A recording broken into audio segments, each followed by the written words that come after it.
Assalamualaikum warahmatullahi wabarakatuh. Alhamdulillahil wahidil qahhar al-azizil ghaffar alladzi ja'ala al-laila wan-nahar wa ja'ala asy-syamsa wal-qamara. Wassalatu wassalamu ala nuril anwar wa sirril asrar wa tiryaqil aghyar wa miftahi babil yasar sayyidina Muhammadinil mukhtar wa alihil athhar wa ashabihil akhyar. Subhanaka la ilma lana illa ma 'allamtana innaka antal alimul hakim. Hasbunallahu wa ni'mal wakil wa la haula wa la quwwata illa billahil aliyyil azim. Bapak Ibu jemaah Masjid Agung Karimun yang dimuliakan oleh Allah Subhanahu wa taala. Pertama dan yang paling utama, setinggi puji sedalam syukur kembali kita panjatkan kehadirat Allah Subhanahu wa taala yang masih memberikan kepada kita kehidupan serta kesehatan dan kesempatan sehingga kita masih dapat berkumpul di majelis yang mulia ini. Nabi pernah mengingatkan kepada kita, ni'matani maghbudatani katsirum minan nas. Ada dua nikmat, kata Rasulullah, yang seringkali manusia lalai. Ada dua nikmat, kata Nabi, manusia yang seringkali dilalaikan, tidak ingat dengan dua yang nikmat ini. Yang pertama adalah as-sihah, kesehatan. Yang kedua adalah waktu luang atau kesempatan. Maka alhamdulillah Bapak Ibu, kita masih diberikan kesehatan dan kesempatan oleh kerana hidayah daripada Allah Ta'ala. Rumah kita yang jauh terasa dekat, yang dekat semakin dekat ke masjid yang kita cintai ini untuk melaksanakan perintah-perintah Allah, baik yang fardu maupun yang sunnah. Salawat dan salam senantiasa kita haturkan kepada junjungan alam Rasulullah Muhammad sallallahu alaihi wasallam dengan mengucapkan sepotong doa penenang jiwa yang berlafazkan Allahumma salli ala sayyidina Muhammad wa ala ali sayyidina Muhammad. Mudah-mudahan beliau berkenan memberikan syafaatnya kepada kita baik di dunia apalagi nantinya di akhirat. Amin ya rabbal alamin. Bapak Ibu, kita lanjutkan kembali kajian kita membaca kitab Al-Hikam Ibnu Athaillah As-Sakandari. Kita masuk kepada hikmah yang ke-40. Al-Hikmatul Arba'un. Qala al-Imam Ahmad Ibnu Athaillah As-Sakandari. Adapun hikmah yang ke-40, berkata Imam Ahmad Ibnu Athaillah As-Sakandari rahimahullahu taala wa nafa'ana bi'ulumihi fid dharain amin. Illam tuhassin zannaka bihi li ajali husni wasfihi fahassin zannaka bihi liwujudi muamalatihi ma'aka fahal awadaka illa hasana wa hal asda ilaika illa minana. Yang artinya, jika kamu belum mencapai baik sangka terhadap Allah lantaran kesempurnaan sifatnya, maka hendaklah kamu memperbaiki sangka terhadap wujudnya, karena wujudnya beserta kamu. Bukankah dia meletakkan kamu melainkan pada yang baik-baik dan tidak menyampaikan kepada kamu melainkan nikmat-nikmatnya. bingung kita bagaimana cara memahami kalimatnya. Untunglah ada ulama-ulama yang telah menuliskan syarah daripada hikmah-hikmah Ibnu Athaillah As-Sakandari. Sebab bila kita fahami dari segi kalimat memang tak dapat kita pahami, terlalu dangkal ilmu kita untuk memahami kalimat tersebut saking tingginya bahasanya. Baik Bapak Ibu, hikmah yang ke-40 ini tajuknya adalah husnuzanni billah, baik sangka dengan Allah. Jadi di dalam hikmah yang ke-40 ini Imam Ahmad Ibnu Athaillah As-Sakandari akan menguraikan secara panjang lebar tentang husnuzanni billah, baik sangka atau husnuzon kepada Allah Subhanahu wa taala. Rasulullah sallallahu alaihi wasallam pernah bersabda, "Inna husna zannin billahi fahuwa min husni ibadatillah." Kata Rasulullah, sesungguhnya berprasangka baik kepada Allah, husnuzon kepada Allah merupakan bahagian daripada kebaikan ibadah. Artinya Bapak Ibu, bila mana kita senantiasa husnuzon, bila mana kita senantiasa berprasangka baik kepada Allah, itu pun dicatat oleh Allah sebagai ibadah kita. Karena kalau kita mengulang kembali ke bawah kaji kita, yang dimaksud dengan amal taat itu adalah harkatul lisani awil jawarihi awil qalbi, gerakan lidah atau anggota tubuh kita atau hati kita yang mendatangkan pahala, itu namanya taat. Ternyata ketika hati kita senantiasa berprasangka baik kepada Allah, itu pun dihitung sebagai pahala oleh Allah Subhanahu wa taala. Wa fil hadisil qudusi qala Allah taala, dan dalam hadis kudusi Allah Subhanahu wa taala berfirman, ana inda zanni abdi bi fal yazunnu bima syaa. Aku, kata Allah Ta'ala,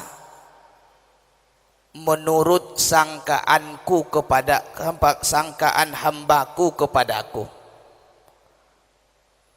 Aku menurut sangkaan hambaku kepadaku, kata Allah. Maka hendaklah ia menyangka, memperbaiki sangkaannya dengan apa yang ia kehendaki. Ana inda zanni abdi bi, saya menurut sangkaan hambaku kepadaku. Ini kadang-kadang kita lupa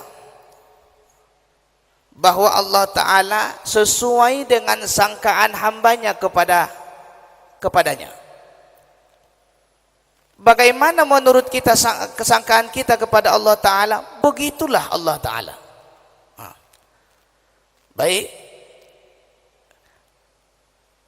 husnuzon atau sangkaan baik yang macam manakah yang dibilangkan Rasulullah itu yang mendapat pahala? Jadi dulu, husnuzon billah ini definisinya. Yang dimaksud dengan sangka baik kepada Allah Ta'ala, husnuzon kepada Allah Ta'ala, maksudnya adalah huwa i'tiqaduka annallaha ta'ala la yuridu bika illa khairan. Bahwa engkau i'tikadkan, bahwa engkau membulatkan tekadmu, bahwa engkau meyakini dengan seyakin-yakinnya dalam hatimu bahwa Allah Ta'ala tidak menghendaki kepadamu kecuali kebaikan. Itu namanya husnuzon. Meyakini dalam hati, menanamkan dalam hati bahwa Allah Ta'ala tidak pernah menghendaki kepada kita kecuali kebaikan. Maknanya, apapun yang dibagi Allah Ta'ala kepada kita, kebahagiaan, kesengsaraan, kesuksesan, kebangkrutan, sehat, sakit, apapun yang diberikan Allah Ta'ala kepada kita, dalam hati kita merasa semua yang dibagi Allah Ta'ala itu tiada lain adalah Allah hanya menghendaki semua untuk kebaikan kita. Itulah yang dimaksud dengan husnuzon kepada Allah Ta'ala. Contoh misalnya, kita berdoa kepada Allah Ta'ala, ya Allah, luaskanlah rezeki hamba ya Allah. Maknanya, gaji saya bertambahlah kiranya ya Allah. Kita memohon kepada Allah Ta'ala, ya Allah, luaskanlah rezeki hamba ya Allah. Kalau dia orang berhutang, ya Allah, lunaskanlah hutang saya ya Allah. Kalau dia orang sakit, ya Allah, sembuhkanlah penyakit saya ya Allah. Setiap hari kita berdoa seperti ini, minimalnya 5 kali sehari semalam. Dah berdoa dengan tuan imam pun juga habis selesai solat sunnah, masih lagi kita tambahi doa kita itu, ya Allah, luaskan rezeki saya ya Allah. Ya Allah, sehatkan badan saya yang tengah sakit ya Allah. Ya Allah, lunaskan hutang saya ya Allah. Itu kita memohon kepada Allah Ta'ala. Tapi ternyata dah berkali-kali kita mendoa kepada Allah, dah berhari-hari, dah berminggu-minggu, bahkan berbulan-bulan, bahkan ada yang bertahun-tahun berdoa kepada Allah Ta'ala, tak kunjung kabul doanya. Nah, ini dia. Tuan-tuan, satu, mohon maaf ya, syukurlah kita seandainya kita adalah keluarga yang dianugerahkan Allah Ta'ala anak. Karena tidak semua orang kadang-kadang diberikan Allah Ta'ala rezeki anak. Bertahun-tahun dia memohon kepada Allah, dia angkat tangannya kepada Allah, dia bertahun-tahun merengek-rengek, merintih siang dan malam kepada Allah Ta'ala. Di pengajian dia mengaji, dia belajar, dia dengarkan hadis Nabi. Seorang sahabat bertanya kepada Nabi, ya Rasulullah, bilakah doa yang paling mustajab ya Rasulullah? Itu seorang sahabat bertanya. Apa jawab Nabi? Doa yang engkau panjatkan setelah selesai solat fardu dan doa di tengah malam ketika manusia sedang tertidur lelap. Maknanya selepas solat tahajud lah. Itu kata Nabi. Oh, begitu dia jumpa dengan amalan ini, habis solat dia panjatkan kepada Allah Ta'ala, ya Allah, bagi saya, mohon maaf ya, ini contoh saja, bagi saya rezeki anak ya Allah. Habis solat, tengah malam dia tahajud kepada Allah Ta'ala, dia minta, ya Allah, bagi saya rezeki anak ya Allah. Bertahun-tahun, bahkan ada yang berpuluh tahun, belasan tahun, tak kunjung dibagi Allah Ta'ala rezeki. Yang macam inilah yang mesti kita obati, supaya tak tak putus asa hati ini. Apa nasihat hikmah yang ke-40 ini? Husnuzon, baik sangkalah engkau kepada Allah Ta'ala. Nah, itu dia. Bagaimana caranya? Itu tadi, Allah memberikan segala sesuatu yang saya terima ini, tidak ada yang Allah kehendaki kecuali kebaikan untuk saya. Inilah obat daripada kadang-kadang doa kita yang tidak terkabul, supaya kita jangan putus asa kepada Allah. Apa tadi? Allah tidak akan, sesungguhnya Allah Ta'ala tidak menghendaki kecuali kebaikan kepadaku. Ini obat ini tuan-tuan. Di saat usaha kita jalin, kita bangun dengan bersusah payah, tiba-tiba bangkrut. Memang agak sulit, tapi bagi orang yang mengaji, inilah obatnya. Kadang-kadang orang macam mana? Di saat anaknya sudah mulai tumbuh remaja, ya Allah. Seorang ibu melahirkan anaknya bersusah payah, 9 bulan 10 hari dia kandung, setengah mati dia lahirkan. Kurang darah karena kurang tidur waktu anaknya, jam 3 malam bangun tak tidur-tidur sampai subuh. Pucat mukanya, begitu besar cintanya kepada anaknya. Pas waktu anaknya sudah menginjak remaja, Allah ambil. Kalau bukan ada, kalau tidak ada husnuzon kepada Allah Ta'ala, ini hati ini macam mana lah agak-agaknya. Sayang betul. Napalah Allah Ta'ala ambil. Padahal nak saya ni baru saja remaja. Yang kecil diambil tak apalah. Ada kadang-kadang seperti itu. Mentang-mentang anaknya pula banyak. Ini yang nak menikah pula, yang paling besarnya pula diambil Allah Ta'ala. Yang kecil nana apa? Supaya jangan seperti itu, mari kita bentengi hati kita, diri kita. Kita tanamkan sifat husnuzon kepada Allah Ta'ala.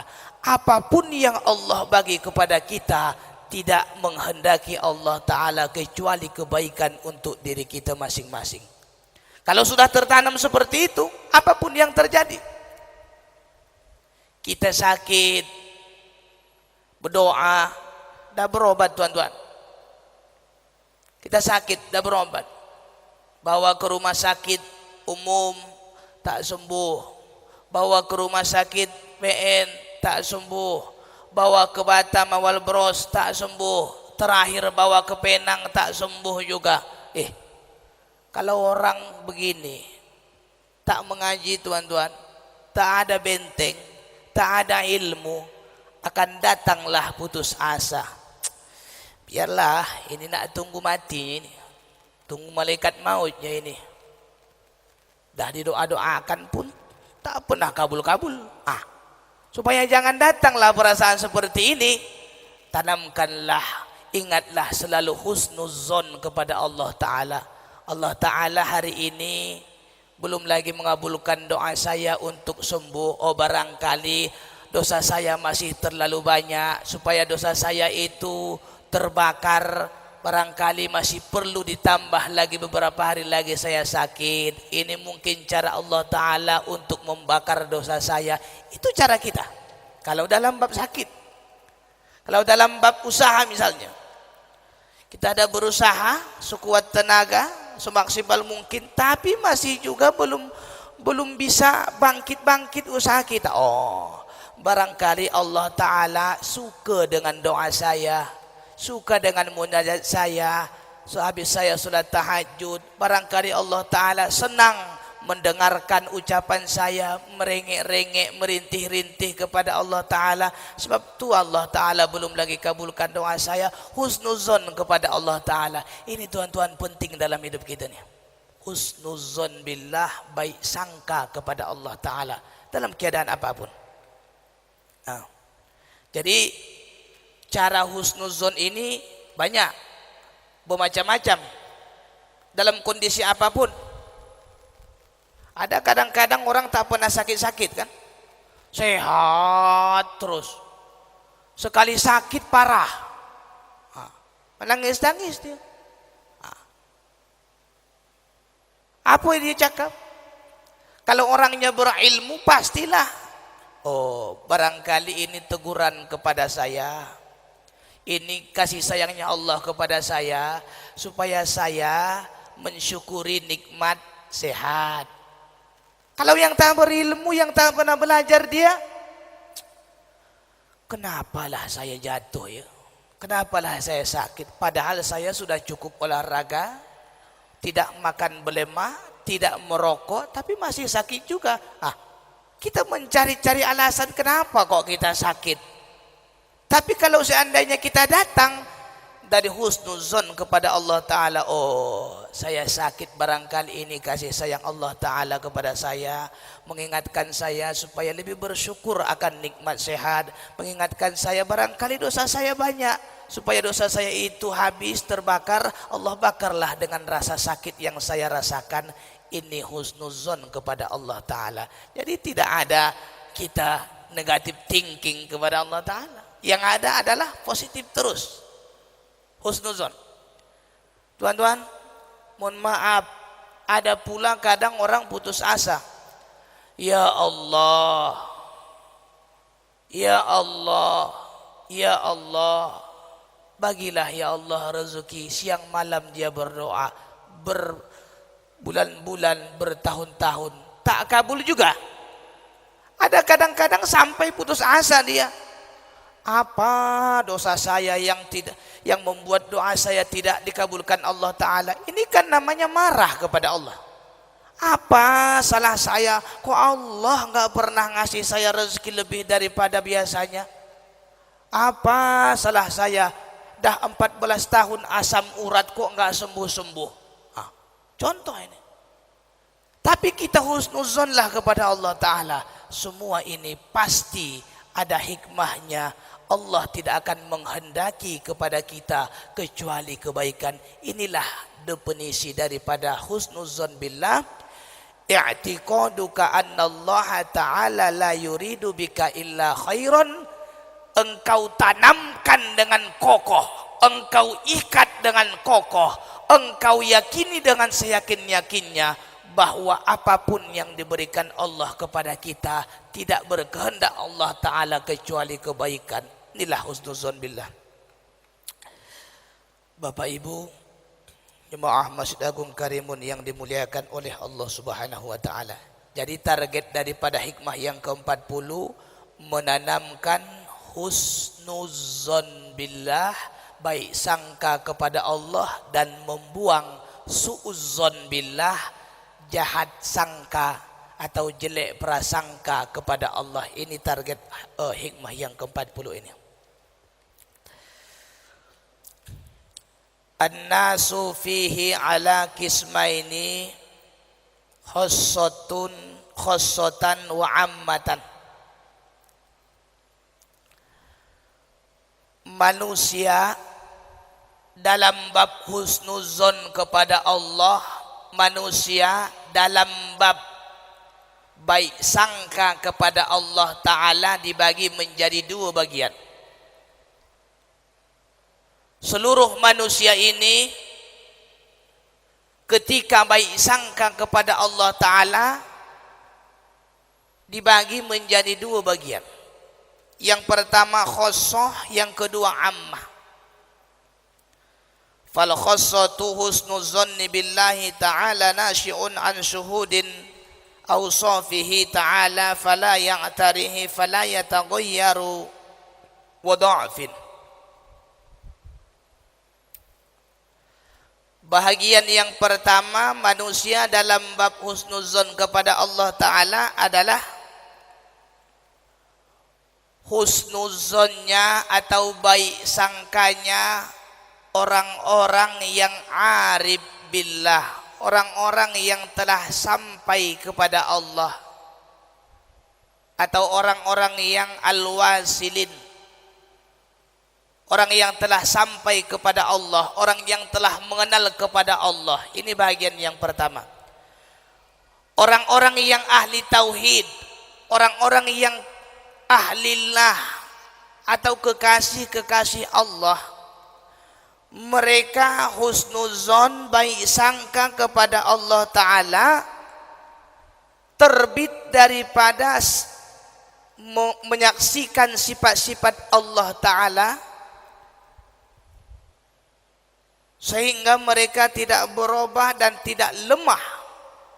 Maksudnya begini, tuan-tuan, di bab yang lalu, pelajaran yang lalu, itu kita telah mempelajari kekasih Allah Ta'ala itu dibagi dua. Pertama, al-wasilin, orang yang telah sampai kepada Allah Ta'ala, atau orang yang telah ma'rifat kepada Allah Ta'ala.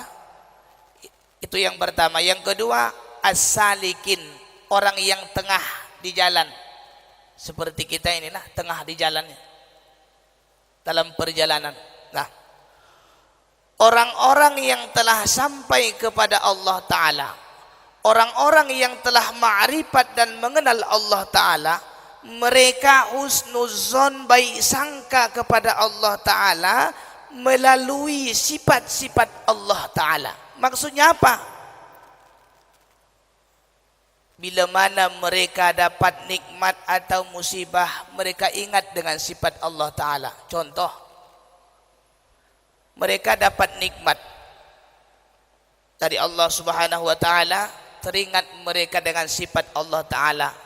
Di hikmah yang telah lalu kita belajar tentang sifat, salah satu daripada sifat Allah Ta'ala adalah Al-Karim.